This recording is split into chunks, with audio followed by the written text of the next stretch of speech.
Israel में एक बार फिर से संघर्ष तेज हो गया है। ताजा घटनाक्रम के बाद मध्य पूर्व में तनाव बढ़ने की बात कही जा रही है।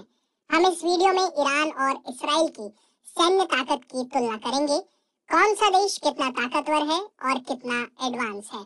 दुनिया भर के देशों की सैन्य ताकत का आकलन करने वाली वेबसाइट ग्लोबल फायर पावर के मुताबिक सैन्य ताकत के लिहाज से इसराइल और ईरान की रैंक में ज्यादा अंतर नहीं है।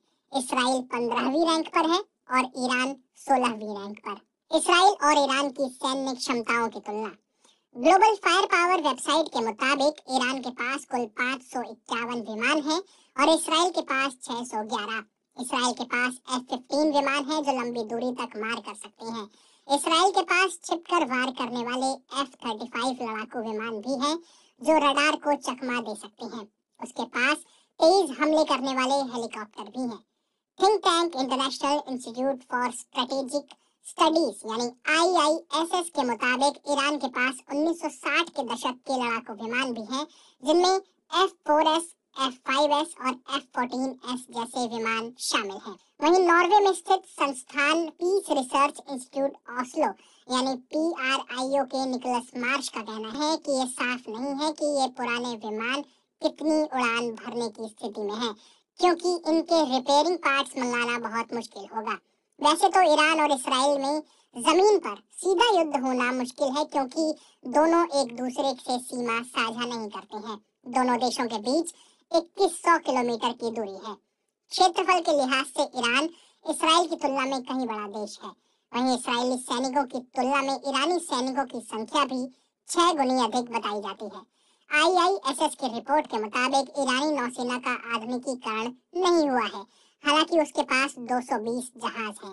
वहीं इसराइल के पास इनकी संख्या 60 है। इसराइल की सेना की रीढ़ की हड्डी है इसका आयरन डोम और एरो सिस्टम। डिफेंस आई के संपादक टिम रिप्ले ने BBC को बताया था कि अगर इसराइल को ईरान पर हमला करना होगा तो उसे मिसाइलों का सहारा लेना होगा। वहीं ईरान का मिसाइल प्रोग्राम मध्य पूर्व का सबसे बड़ा और सबसे अधिक विविधता वाला माना जाता है। अमेरिकी सेंट्रल कमांड के जनरल केनेथ मैकेंजी ने साल 2022 में कहा था कि ईरान के पास 3000 से ज्यादा बैलिस्टिक मिसाइलें हैं। ईरान ने अपने मिसाइल सिस्टम और ड्रोन पर काफी काम किया है। खासकर 1980 से 1988 में पड़ोसी देश इराक के साथ युद्ध के दौरान उसने इस पर काम शुरू किया था। ईरान ने छोटी रेंज की मिसाइलें और ड्रोन विकसित किए। इसराइल पर साल 2024 में किए हमलों में ईरान ने ऐसी ही मिसाइलों और ड्रोन का इस्तेमाल किया था। इसराइल की ताकत उसकी वायुसेना की क्षमता और गाइडेड हथियार है, इसलिए उसके पास ईरान के अहम ठिकानों पर हवाई हमले करने की पूरी क्षमता भी है। अब बात दोनों देशों के न्यूक्लियर पावर की।